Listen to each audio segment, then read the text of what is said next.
Et salut, j'espère que tu vas bien. Aujourd'hui, je vais te montrer comment fonctionne une application qui s'appelle Loopback. Alors, Loopback, à quoi ça sert? C'est une application qui va te permettre de augmenter la qualité considérablement d'enregistrement audio à distance.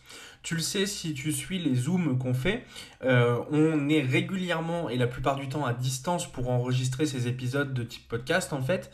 Et du coup, j'étais à la recherche d'une solution qui me permette d'augmenter la qualité de ce qu'on pouvait faire au niveau audio. Et ça y est, j'ai trouvé avec cette application qui s'appelle Loopback. Donc c'est pas du tout une promo ou quoi, hein, je n'ai pas payé pour faire cette vidéo. Mais du coup, c'est un logiciel qui est payant et qui est que sur Mac, il me semble. Voilà, only for macOS. Et donc voilà, il coûte 119 dollars. Il faut aller sur le site de rogueamoeba.com. Voilà. Je ne m'attarde pas sur là-dessus, je vous laisse regarder. Nous, ce qui nous intéresse, c'est de voir comment fonctionne cette application et surtout qu'est-ce qu'elle apporte. Alors, qu'est-ce qu'elle apporte? On va faire un petit comparatif audio. Donc ça, ce que je vais vous passer là, c'est l'audio d'un Zoom qui est déjà sorti, qu'on a tourné via Zoom justement. Et donc c'est l'enregistreur de Zoom qui prend le son. Je vais vous faire écouter ça et juste après, je vous fais écouter un extrait d'un autre Zoom qu'on vient d'enregistrer avec cette appli Loopback. Donc là, le son enregistré par Zoom, donc plutôt de mauvaise qualité, on va dire. Quand on casse le côté c'est la maman qui s'occupe, quand on casse le côté c'est pas possible de faire ce que vous avez fait, ça montre un beau cas d'école de ce qu'il y a derrière tout ça en fait. Voilà donc pour le premier audio. Et pour le deuxième, donc, je vais aller ici et c'est parti. Va tomber, va dégringoler juste parce que tu t'es fixé des objectifs trop hauts, que tu t'es mis une pression trop importante. Ouais, complètement. Oui. Très souvent, en fait, les gens qui sont obsédés par l'aspect procrastination, c'est des gens qui se retrouvent assez malheureux parce que, Voilà, donc je pense que là, c'est clair, c'est flagrant. Vous avez vu à quel point le son est changé. Et donc tout ça, c'est grâce à une appli qui s'appelle Loopback et qui en fait permet de gérer les flux audio via le Mac et de créer des entrées et sorties fictives. Du coup, je vais vous montrer comment moi j'ai fait. Après, il faudra que vous l'adaptez à votre système. Et donc nous, en fait, ce qu'on fait, c'est que donc on est chacun en général de notre côté et on enregistre l'audio via Zoom, qui est donc une appli de visioconférence. Et en fait, on enregistre, nous, les images, chacun de notre côté, avec nos différents appareils. Et du coup, là, ce qui m'intéresse, c'est juste de traiter l'audio.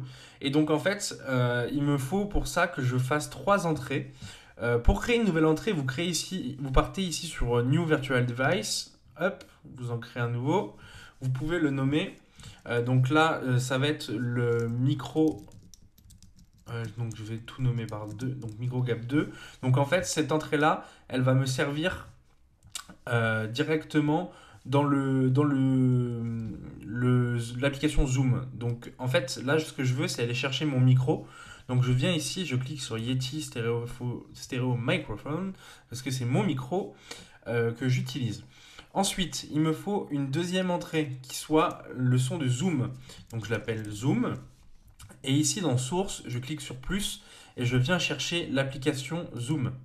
Et donc là, en fait, dans cette deuxième entrée, c'est le son de Zoom, donc de la visioconférence qui va passer. Et ensuite, il me faut une entrée, ou enfin plutôt une sortie qui s'appelle Master. Et donc, je l'appelle Master, après vous l'appelez comme vous voulez, hein. Et donc, dessus, je veux deux sources. Je veux Zoom 2 et je veux MicroGap 2. Voilà. Et donc dans ce master, j'aurai ma voix via le microphone ici et la voix du Zoom. Détail important, pourquoi est-ce que je crée un intermédiaire Zoom? En fait, c'est parce que il faut que je vienne ici dans mon... Hop, où est-ce qu'il est? Zoom 2, il est ici, je clique dessus. Et il faut que je vienne ici définir un moniteur. Parce que sinon, vu que les entrées en fait sont reliées entre elles, je ne vais pas entendre ce qu'il va y avoir dans la visioconférence. Donc ici, vous cliquez sur moniteur et vous venez choisir le périphérique que vous voulez. Par exemple, on me met un internal speaker. Moi, je sais que j'utilise mes AirPods quand on tourne le zoom, donc ils s'affichent une fois qu'ils sont connectés. Mais ça sert donc, si vous cliquez bien sur On, à entendre ce qui se passe dans la visioconférence. C'est juste un retour en fait. Et si vous voulez désactiver, vous avez juste à cliquer dessus et vous faites off.